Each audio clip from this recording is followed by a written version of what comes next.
ये कार्यक्रम सत्य घटनाओं से प्रेरित है। जिनके साथ ये घटनाएं घटी उसकी वास्तविकता उन्हीं तक सीमित है।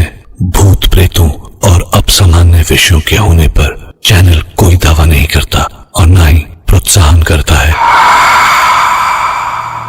अगर हम इस दुनिया में न होते तो क्या इस दुनिया के होने पर यकीन भी कर पाते? कुछ घटनाएं ऐसी होती हैं जिन्हें सुनना तो ठीक है, पर दुआ कीजिए कि आपको उनसे होकर न गुजरना पड़े, क्योंकि उन हालात में आप दुआ करने लायक भी नहीं रहते। मैं डॉक्टर नागर, पेशे से मनोवैज्ञानिक और पैशन से ह्यूमन माइंड का फैन, हर रात आपके पास लेकर आता हूँ मुझसे मिले कुछ लोगों की आप बीती, कुछ घटनाएं जिन्हें सुनकर आप सोचने पर मजबूर हो जाते हैं।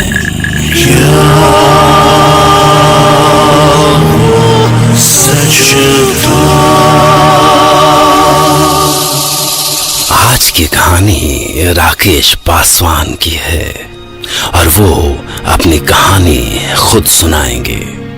वो एक कंस्ट्रक्शन कंपनी में कारीगर थे और अनजाने ही एक ऐसी खौफनाक घटना से गुजर गए जिससे गुजरने के बाद उन्हें खुद यकीन नहीं होता कि आज वो जिंदा कैसे हैं। पर क्या आप उस घटना पर यकीन करेंगे?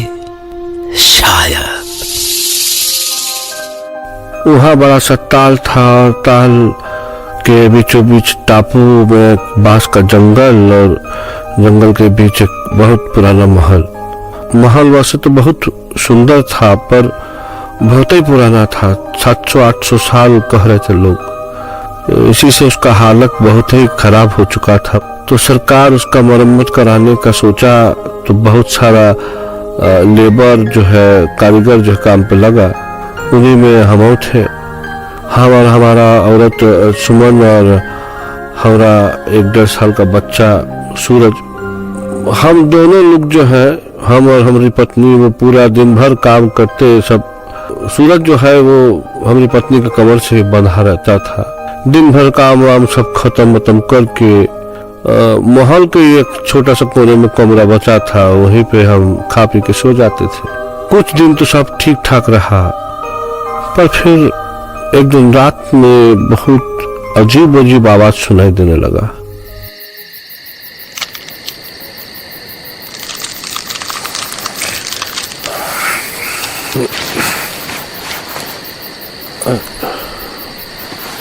सुमन, सुमन, हो सुमन, सो गई था? अभी तो आँख लगा था।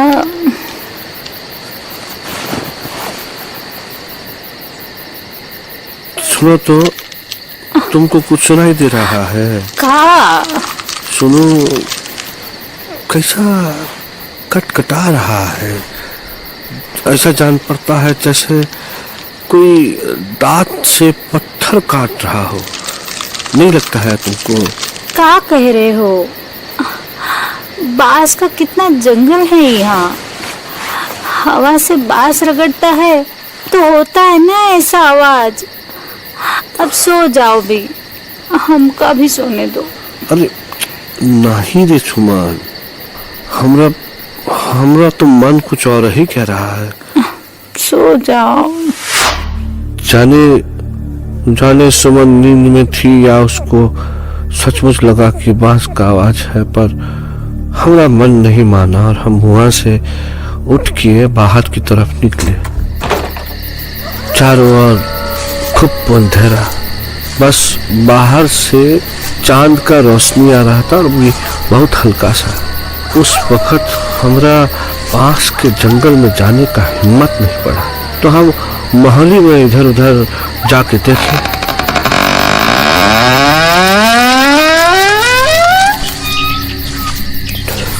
कहाँ से आ रहा है ससुर कन्याती आवाज, समझ नहीं आ, बुझा नहीं रहा। कोनो आदमी, कोनो जानवर कुछ नजर भी नहीं आ रहा है, पर अंधेरा के अलावा वहाँ कुछ नहीं दिखा। तो हम वापस लौटने लगे कि तभी अचानक एक जगह पे हमको लगा कि वो आवाज, जो कटकटाने वाला जो आवाज है, वो तेज हो गया, बढ़ गया। तो हम रुके।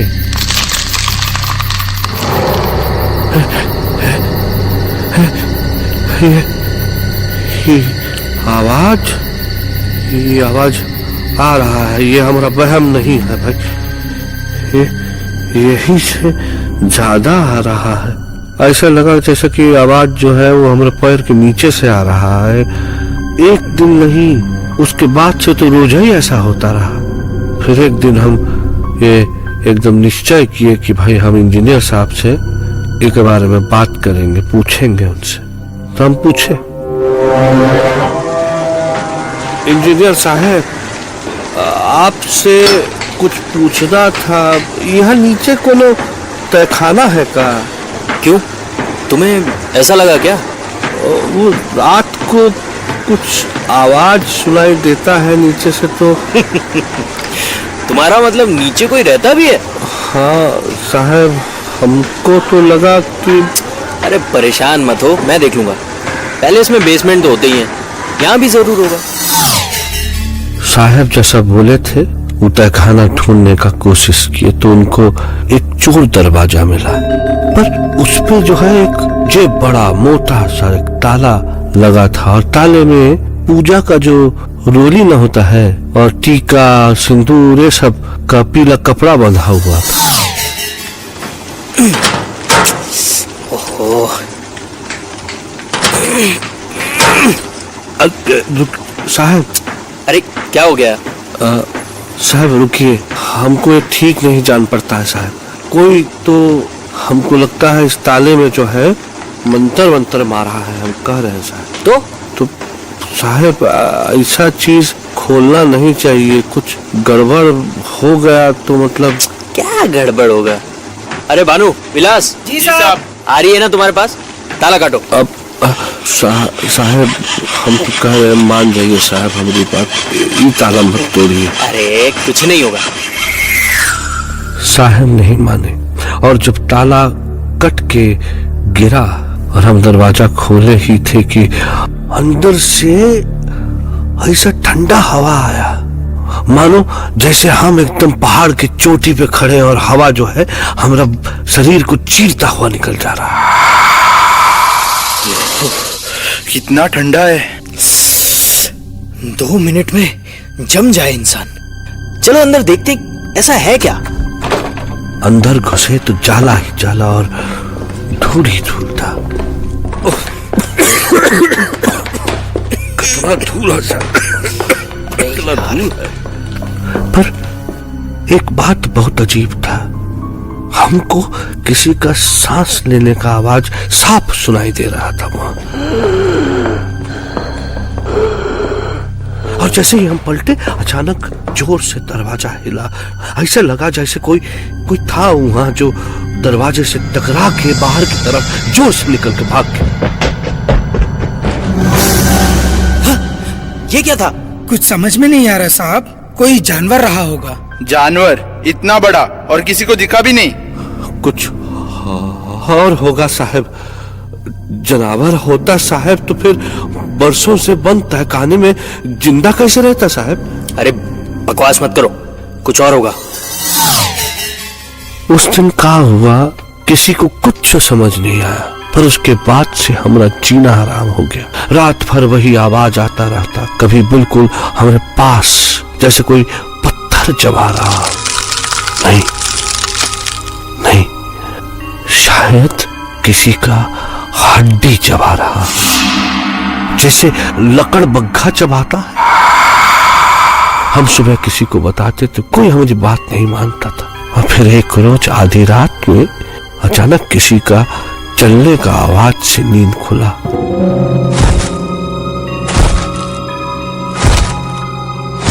ऐसा लगा कि सूप जितना बड़ा बड़ा पैर हो उसका, 1.5 हाथ का, जैसे कोई पिशाच हो। हम बहुत डर गए साहब, इसलिए एक दिन हम ये बात पास के गांव के एक बुजुर्ग से कहे, ये सोच के कि वो कुछ हमको बताएंगे इसके बारे में। पर कहाँ देखते हैं कि बुजुर्ग की बात सुन के जैसे जैसे पीला पड़ गया।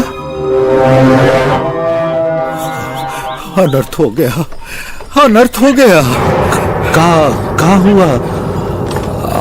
आप जानते हैं उसको? अरे वही है ये। आप डराइए तो नहीं ना, विस्तार में समझाइए। अरे भाई, बहुत पहले ये महल आबाद था। तब यहाँ राजा था किशन बहादुर और उसका रानी था सुमेरा। आसपास का 100 गांव का रियासत था उनका। हाँ, बहुत अच्छा से चल रहा था सब। पर धीरे धीरे राजा बदलने लगा।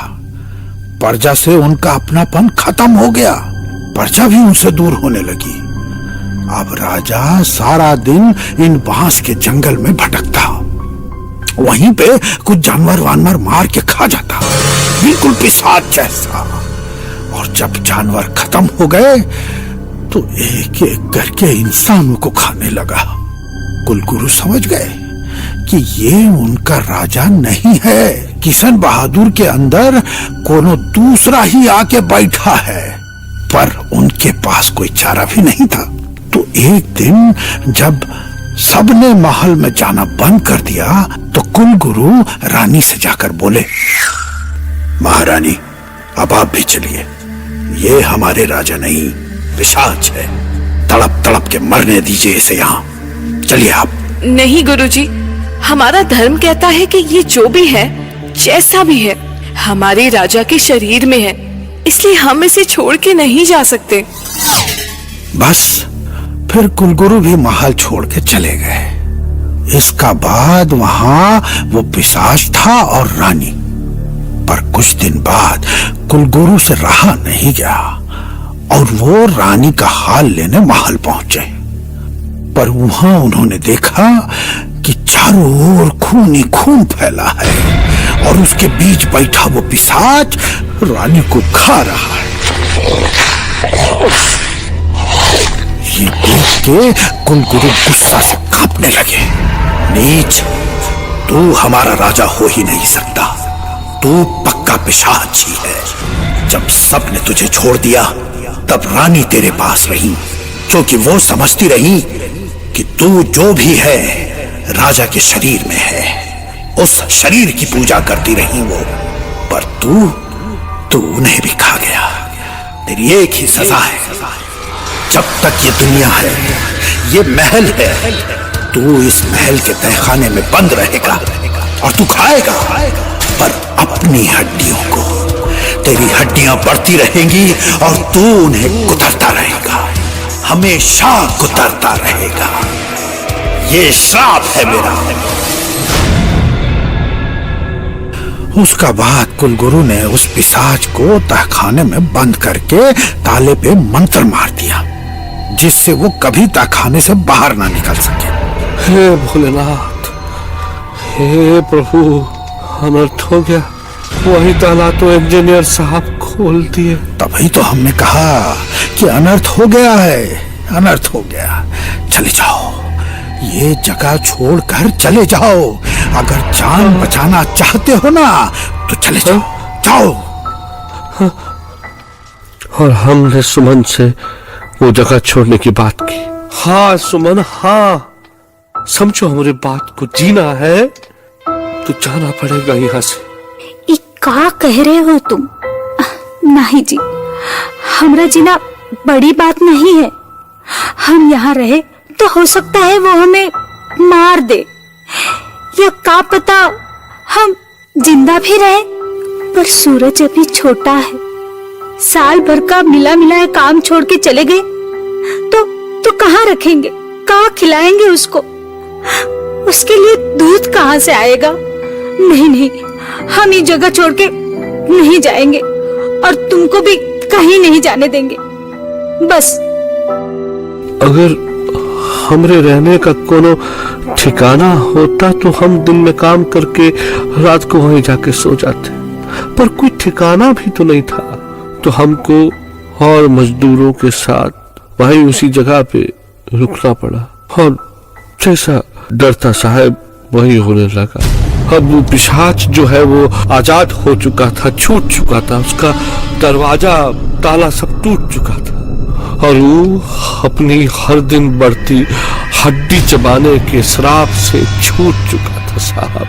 और फिर हर रात एक के बाद एक मजदूर गायब हो गए। कुछ मजदूर तो काम छोड़ के भी चले गए, पर हम दुर्भाग्य वही रहे।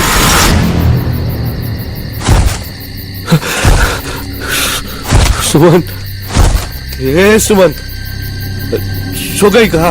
नहीं, डर से नींद कहाँ आता है। देखो, उसका चलने का आवाज आ रहा है।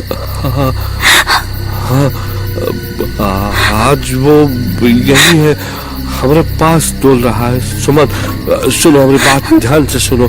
कुछ भी हो जाए, कुछ भी, सूरज को अपने सीने से चिपका के रखना, समझे? हाँ, तुम भी सोने का कोशिश करो। सोएंगे नहीं तो दिन में काम कैसे करेंगे? उस रात बड़ी कोशिश के बाद नींद आया, पर आधी रात अचानक हमको बहुत जोर का दर्द हुआ साहब।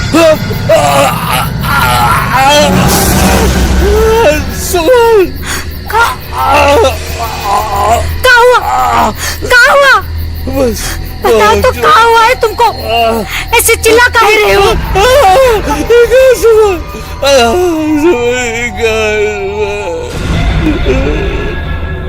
हुआ क्या था ना हमको अंधेरे में पता चला, ना हम समझ पाए।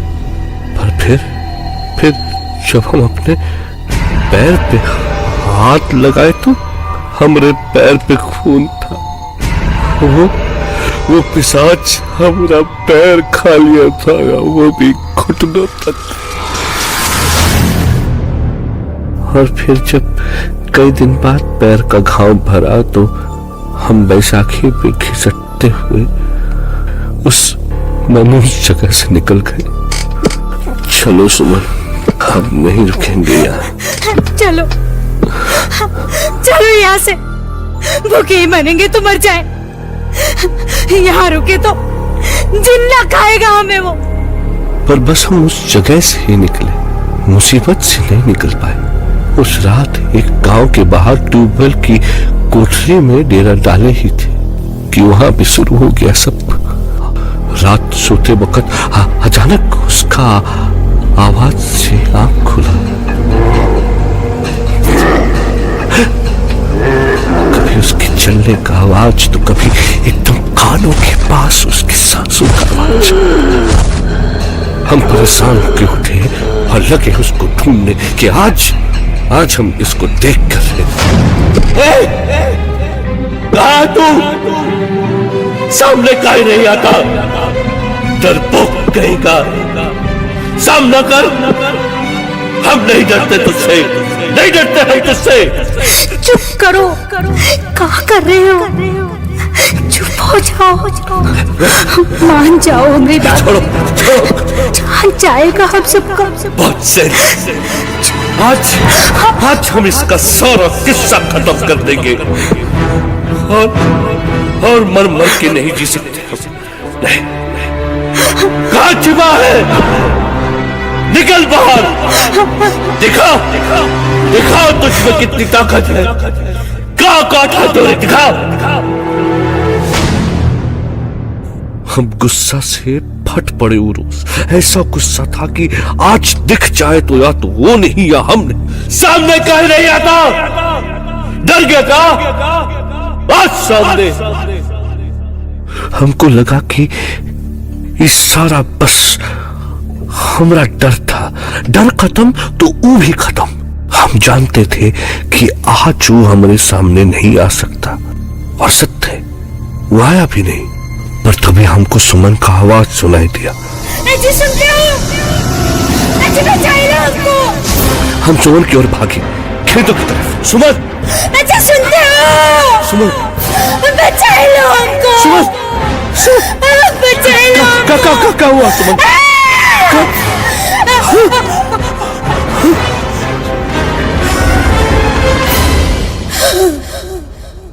और हम वहां पहुंचे तो हमारे सामने खून से लथपथ सुमन का लाश पड़ा हुआ था।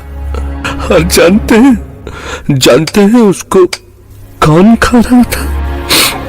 उसको हमारा 1.5 साल का बच्चा सूरज खा रहा था। चारों ओर खून ही खून फैला था और उसके बीच में बैठा हमारा छोटा सा सूरज चबा रहा था अपनी मां का हड्डी।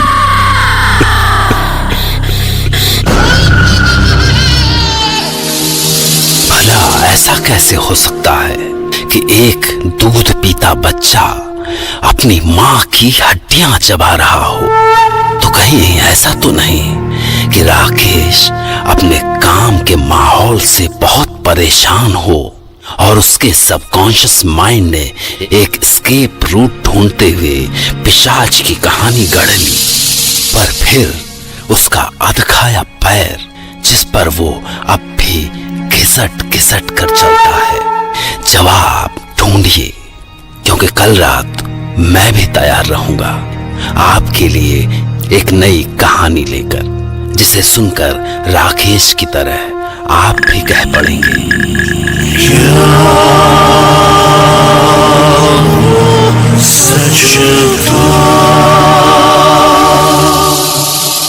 और एक आखिरी बात, शायद आप भी रात को अकेले तो नहीं सोते, तो फिर कौन सोता है आपके साथ? Okay, take care and good night.